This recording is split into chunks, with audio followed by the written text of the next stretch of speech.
Online कक्षाओं में एक बार फिर आपका स्वागत है। सेट के बारे में हमने इसके पहले भी 2 वीडियो बनाया है। आज तीसरा लेक्चर है। इसमें आज हम लोग चर्चा करेंगे समष्टि समुच्चय का। तो समष्टि समुच्चय को सार्वत्रिक समुच्चय भी कहीं कहीं किताबों में लिखा है, आप उसको पढ़ेंगे। इंग्लिश में इसको यूनिवर्सल सेट कहेंगे। इसमें होता क्या है कि कभी कभी ऐसा होता है कि सभी विचाराधीन समुच्चय किसी एक ही समुच्चय U के उप समुच्चय होते हैं। उस अवस्था में समुच्चय U को यूनिवर्सल सेट कहते हैं। अब एग्जाम्पल के द्वारा, इसको उदाहरण के द्वारा हम लोग समझेंगे कि U is equal to 1 2 3 4 5 dot dot, A is equal to 1 3 5 dot dot और B इज इक्वल टू 2 4 6। क्या कंडीशन आपको देखने से लग रहा होगा कि जो A के एलिमेंट है और B के जो एलिमेंट है वो दोनों किस में है? U में। तो इसको क्या कहेंगे? U क्या है? A और B का समष्टि समुच्चय है। ठीक, अब आगे हम लोग देखेंगे असंयुक्त समुच्चय, डिसजॉइंट सेट। यदि A और B दो समुच्चयों का एक भी अवयव उभयनिष्ठ न हो, मतलब A और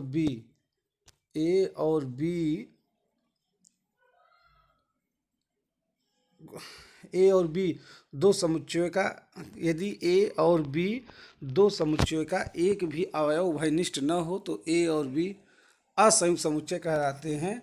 इसको उदाहरण से हम लोग समझेंगे। पहला उदाहरण देखेंगे कि यदि A बराबर 1 3 दिया है, B इक्वल टू 2 5, तो A और B असंयुक्त समुच्चय हैं क्योंकि कोई भी अवयव उभयनिष्ठ नहीं है।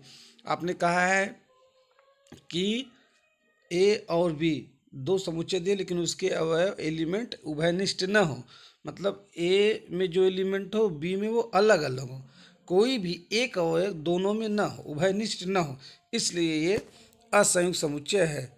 अब इसके आगे हम लोग देखेंगे, दूसरा उदाहरण समझेंगे कि यदि A बराबर 1 3 7 8 है और B बराबर 2 4 7 9 है, तो A और B क्या है? असंयुक्त समुच्चय नहीं है। क्यों नहीं है? क्योंकि 7 अवयव दोनों में है। ये 7 जो है दोनों में है। ठीक है, अब आगे देखेंगे हम लोग पूरक समुच्चय के बारे में। अगला टॉपिक आता है पूरक समुच्चय, कंप्लीमेंट्री सेट।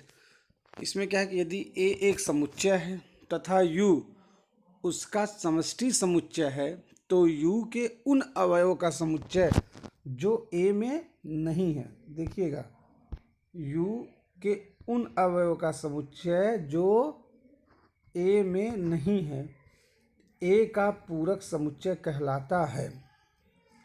ठीक, अब A के पूरक समुच्चय को A डैश या A के पावर A डैश या A के पावर C से प्रदर्शित करते हैं। अब देख लीजिए, A डैश बराबर दिया हुआ है, A डैश बराबर सभी x का समुच्चय जहाँ x बिलोंग्स टू U और x is not belong to A, मतलब कि समुच्चय समष्टि समुच्चय तो U के उन अवयव का समुच्चय जो A में नहीं। जैसे इसको उदाहरण समझेंगे, यदि A बराबर 3 4 5 6 है और U बराबर 1 2 3 4 5 6 है, तो अगर इसका हम कहें कंप्लीमेंट्री समुच्चय निकालते तो क्या होगा? 1 और 2। क्यों? क्योंकि 1 और 2 A में नहीं है। अब आगे हम लोग देखते हैं अंतर समुच्चय के बारे में, डिफरेंस सेट जिसे बोलते हैं। डिफरेंस सेट क्या है? समुच्चय A के उन अवयवों का समुच्चय जो B के अवयव नहीं है। समुच्चय A और B का अंतर समुच्चय कहलाता है। उदाहरण के रूप में इसको देखेंगे, यदि A माइनस B है, सभी x का समुच्चय जहां x बिलोंग्स टू A और x is not equal to B है। ठीक, उसी प्रकार B माइनस A है जिसमें सभी x का समुच्चय जहां x बिलोंग्स टू B और x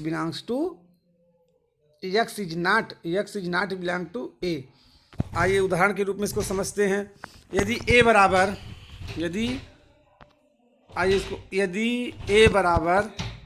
1 2 3 4 है, B बराबर 3 4 5 6 7 तो a minus B is equal to क्या है 1 और 2, क्योंकि a के अवयव b में नहीं है। ठीक, क्योंकि a के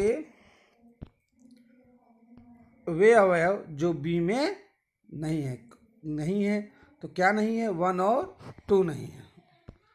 ठीक, अब आगे इसकी हम लोग चर्चा करेंगे। पुनः अगर हम b माइनस ए निकाल के देखेंगे तो क्या मिलेगा 5 6 7। क्यों, अब देखिए जैसे हमने a माइनस बी यहाँ निकाला, तो अब b माइनस ए निकालेंगे तो 5 6 7 b माइनस ए जब निकालेंगे जब निकालेंगे तो यहाँ पे देखेंगे कि ये 5 6 7 a में नहीं है। तो इसीलिए जब b माइनस ए निकालेंगे, देखिए पुनः जब b माइनस ए निकालेंगे तो क्या होगा 5 6 7, क्योंकि b के वे अवयव जो a में नहीं है। कौन से अवयव नहीं है 5 6 7। आइए कुछ उदाहरण यहाँ दिया है, कैसे इसको हम लोग देखेंगे, निकालेंगे, देख लेते हैं। यदि a बराबर 1 2 3 दिया है, b बराबर 2 3 4 दिया है और c बराबर 3 4 5 6 दिया है। ठीक, तो आपको ज्ञात करना है a minus B, B minus A, B minus C, C minus B, B minus B, C minus A minus B minus C और A minus B minus C. ठीक, तो देखिए आप कैसे निकालेंगे a माइनस बी। तो अब a माइनस बी कैसे निकलेगा आप देखेंगे, a माइनस बी कैसे निकलेगा आप देखेंगे a माइनस बी, देखिए कहाँ गया, ये a माइनस बी आपका है 1 2 3 और b है आपका 2 3 4। अब a माइनस बी देखिए क्या है, a के कौन से एलिमेंट b में नहीं है, a के वन एलिमेंट b में नहीं है। ठीक, इसी प्रकार आप देख लेंगे b माइनस ए, तो b माइनस ए जब आप देखेंगे, b माइनस ए जब देखेंगे तो इसका 4 आएगा। इसका मतलब b के वे एलिमेंट जो a में नहीं है। तो b के कौन से एलिमेंट a में नहीं है, यहाँ देख लीजिए b के वह एलिमेंट कौन सा है 4 नहीं है। इसी प्रकार आप निकाल लेंगे b minus A, B minus C, B minus B और सी माइनस बी माइनस सी, B minus B, C minus ए। इस प्रकार आप देख लेंगे डिफरेंस सेट के ये कि जो पहला निकालना, जैसे a माइनस बी निकालना तो a के अवयव b में ना हो, इस प्रकार से आप इसको बना सकते हैं। तब आगे देखते हैं, अब आगे कौन सी टॉपिक है, घात समुच्चय आता है आपका, घात समुच्चय पावर सेट। तो समुच्चय a के सभी उपसमुच्चयों के उपसमुच्चय, क्या कर रहे हैं कि समुच्चय a के सभी उपसमुच्चयों के समुच्चय को a का घात समुच्चय कहते हैं। इसे प्रतीक P ऑफ A से निरूपित किया जाता है, अर्थात P ऑफ A x सभी x का समुच्चय जहां x सबसेट हो A का, x सबसेट हो O का। अब आइए देखते हैं हम लोग, यदि A बराबर 0 3 4 तो A का घात समुच्चय क्या होगा। इसके पहले आपने फाइनाइट सेट में पढ़ा था, परिमित समुच्चय में, कि जितने एलिमेंट दिए हैं अगर उनके कुल उप समुच्चयों की संख्या आपसे पूछी जाए तो यहाँ कितने एलिमेंट है 1 1 2 3। इसका मतलब ये 2 के पावर 3 हो गया, क्योंकि परिमित समुच्चय में उप समुच्चयों की संख्या ज्ञात करने के लिए हमने फार्मूला बताया था 2 के पावर n। अब ये 2 के पावर 3 है, अर्थात कितने आएंगे 8 आएंगे भाई, 3 एलिमेंट है और तो 2 के पावर n है तो n के स्थान पर 3 लिखेंगे तो 2 के पावर 3 आएगा तो इक्वल टू क्या होगा 8 होगा। ठीक, अब 8 होगा तो इसके उपसमुच्चय की संख्या क्या होगी, तो a का घात समुच्चय, इसके मतलब पावर समुच्चय की संख्या क्या होगी, उसी प्रकार ये लगेगा 8 आया। तो आप देख लीजिए पहला एक इसका बनेगा रिक्त समुच्चय बनेगा, फिर एक सेट इसका 0 होगा, फिर 3 होगा, फिर 4 होगा, फिर दो का पेयर लेंगे 0 3 होगा, फिर 0 4 होगा, फिर 3 4 होगा, फिर 0 3 4। अब देखेंगे 1 2 3 4 5 6 7 8। अपने आपने निकाला था 2 के पावर 3, जिसके घात का समुच्चय उप समुच्चय संख्या 8 बार होगी। इसी प्रकार आप इसका भी निकाल लेंगे। देखिए 0 दिया है, 2 3 दिया है, तो पी ऑफ ए बताना है तो आपको बता देना होगा। पहला तो एक रिक्त समुच्चय होता है, एम्प्टी सेट होता है। जब इस समुच्चय हम बनाते हैं तो उप समुच्चय में तो एक एम्प्टी सेट होता है 5, फिर उसका सिंगल लेते हैं 0, फिर 2 3 लेते हैं, फिर 0 2 3, ऐसे अलग अलग हम इसको बनाते हैं। तो जब एक में आप देखेंगे ये चीज सिंगल लिए, पहले सिंगल सिंगल बनाया, फिर डबल का पेयर बना दिए, तो पी या फिर क्या होगा 5 सेट में 0, सेट में 2 3, फिर सेट में 0 2 3। क्यों? एक 2 एलिमेंट है तो 2 एलिमेंट का मतलब 2 के पावर n, यानी 2 के पावर 2, यानी 2 के पावर 2। तो क्या होगा 2 के पावर 2 के पावर 2 के पावर 2 का मतलब होगा 4। अब देखेंगे इसके घात समुच्चय कितने आएंगे, 4 1 2 3 4। ठीक, इसी प्रकार से आपका बनेगा। जो भी दिक्कत हुआ करे बच्चों कमेंट में बता दिया करिए, उस चीज़ को फिर से क्लियर कर दिया जाएगा, उस पर एक नई वीडियो बन जाएगी। ठीक है, अब आगे देखते हैं कौन सी टॉपिक है। वेन आरेख, ये बहुत पूछा जाता है। वेन आरेख एक पूछा जाता है आपको। तो इसमें क्या होता है, वेन डायग्राम जिसे बोलते हैं। जैसे सेट में ए इज इक्वल टू 4 5 6 दिया है, ठीक, यू हमारा जो दिया है समष्टि समुच्चय, समष्टि समुच्चय ये मेरा दिया है 4 5 6, और यू बराबर दिया है 1 2 3 4 5 6 7 दिया है। तो इसको दर्शाने के लिए हमको एक आयत की आवश्यकता पड़ती है। ठीक है, ये बना हुआ है, आप देखिए इसके बगल में एक छोटा सा बनाता हूँ आपको बताने के लिए। अब देखिए एलिमेंट छोटा सा हमने एक आयत बनाया, ठीक है। अब ये यहाँ हम बनाते हैं, आपको देखिए ये हमने बना दिया आयत, ठीक। ये आपका हो गया, यहाँ पे यू लिखते हैं, ठीक। अब जो एलिमेंट यहाँ दिया, जो भी एलिमेंट आपका दिया हो 1 2 3 4 5, ऐसे नहीं समझ में आएगा, देखते हैं यही बताते हैं।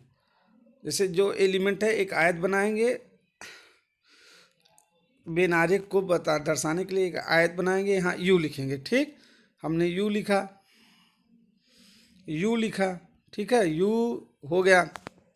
और इसी में हम देखिए दर्शाएंगे, यू आयत है तो कितने पॉइंट हैं 7, तो 1 2 3 4 5 6 7 दिए हैं। अब सारे देखिए, अब 4 5 6 इसमें है, 4 5 एक एलिमेंट यू में है, देखिए है। तो वेन आरेख में क्या करते हैं, तो इस 4 5 6 को ऐसे हम लोग वृत्त में लिख देते हैं, ठीक।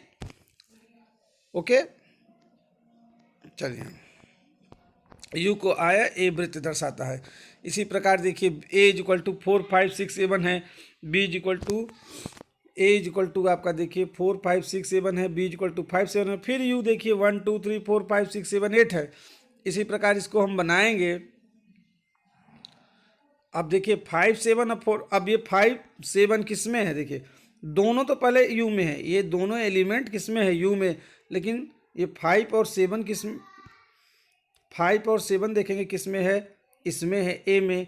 तो इसका वेन आरेख कैसे बनेगा, देखिए इसको हमने पॉइंट पूरा लिखेंगे, 1 लिखेंगे, 2 लिखेंगे, फिर जो आइटम जो एलिमेंट दिया है 4 5 7 6 8, ठीक है। तो हमको वेन आरेख में दिखाना क्या है,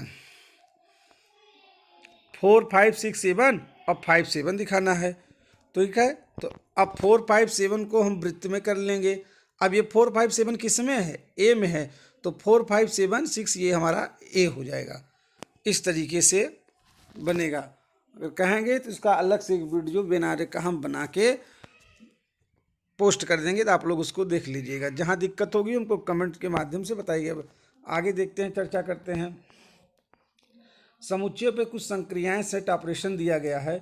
तो इसमें नंबर 1 है आपका समुच्चयों का सम्मिलन, समुच्चयों का सम्मिलन, यूनियन आप सेट जिसे बोलते हैं। नंबर 2 है आपका समुच्चयों का सर्वनिष्ठ, इंटरसेक्शन ऑफ ए सेट, ठीक। अब पहला हम लोग चर्चा करेंगे समुच्चयों का सम्मिलन, समुच्चयों का सम्मिलन, यूनियन ऑफ सेट। तो देखिए ए यू बी, मतलब ए ए यू बी, ठीक, कप इसको बोलते हैं, ए कप बी भी बोलते हैं, लेकिन हम समझने के लिए आपको यू ही बोल रहे हैं। समष्टि समुच्चय में जो यू हम बनाते हैं उसको इस तरीके से इंडिकेट कर देते हैं, ठीक, लेकिन यहाँ पे ओपन ऐसे कप की तरह हम बना देते हैं। ए कप बी जिस कहीं कहीं बोला जाता है, लेकिन हम लोग इसको क्या बोलते हैं, ए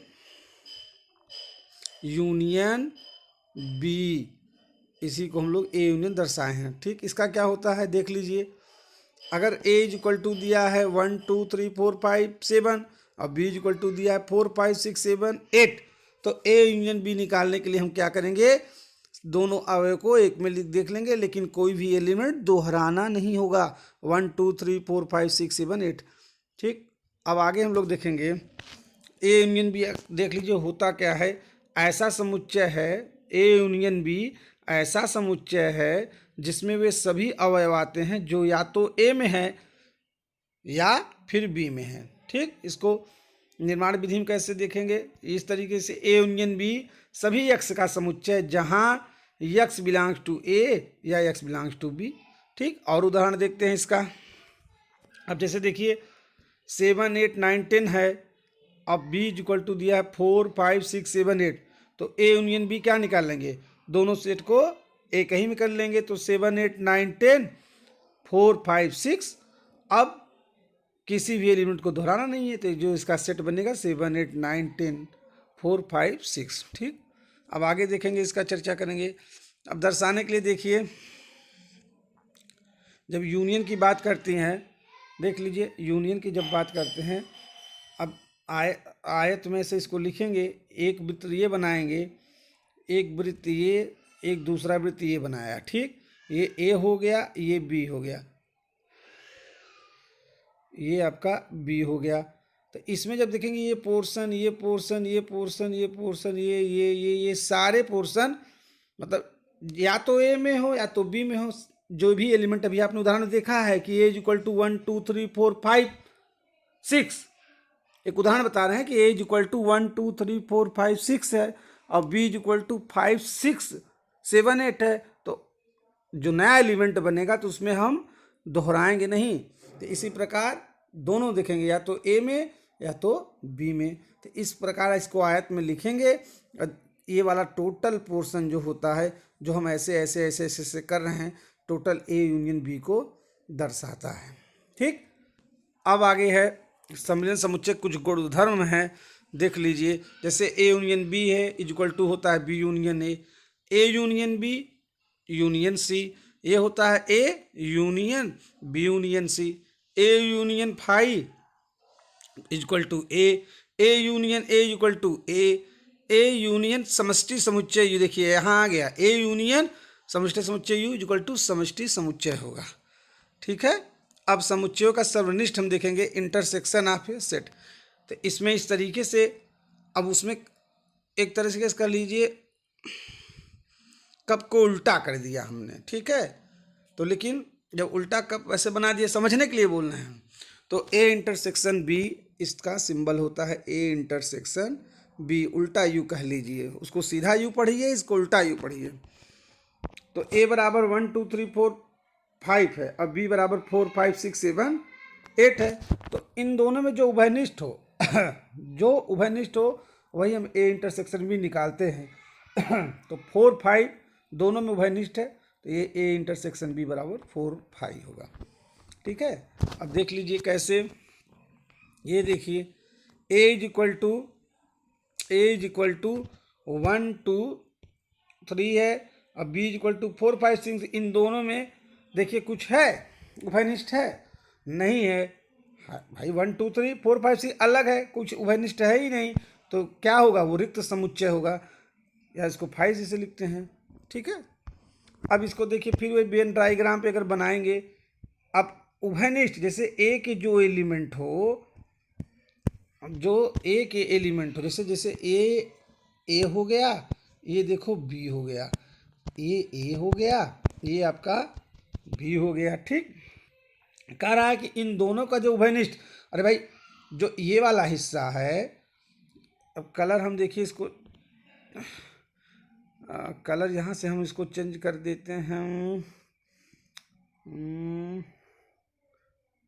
चलिए देखिए, जैसे ये हिस्सा, तो ये जो हिस्सा देखिए मैं दर्शा रहा हूँ, इंडिकेट कर रहा हूँ, ये हिस्सा और ये हिस्सा, भाई बी का कुछ हिस्सा ए में है और ए का कुछ हिस्सा बी में, तो दोनों में उभयनिष्ठ है ना, ये वाला पार्ट उभयनिष्ठ है, इसलिए इसको दर्शा के ए इंटरसेक्शन बी कर दिए। ठीक है, अब आगे देखते हैं हम लोग। सर्वनिष्ठ संक्रियाओं के गुणधर्म कुछ दिया है, जैसे यूनियन का दिया था, ऐसे इंटरसेक्शन का भी कुछ नियम दिया है। तो आप देख लीजिए, ए इंटरसेक्शन बी बराबर B intersection A intersection B intersection C, तो A intersection B intersection C, phi intersection है phi A intersection A is equal to A.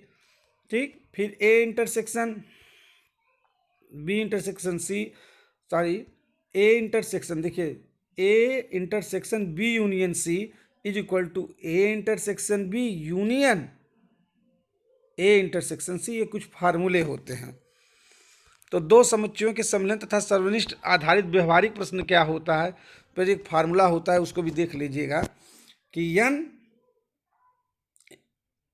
Number of A union B is equal to number of A plus number of B minus number of A intersection B, ये होता है।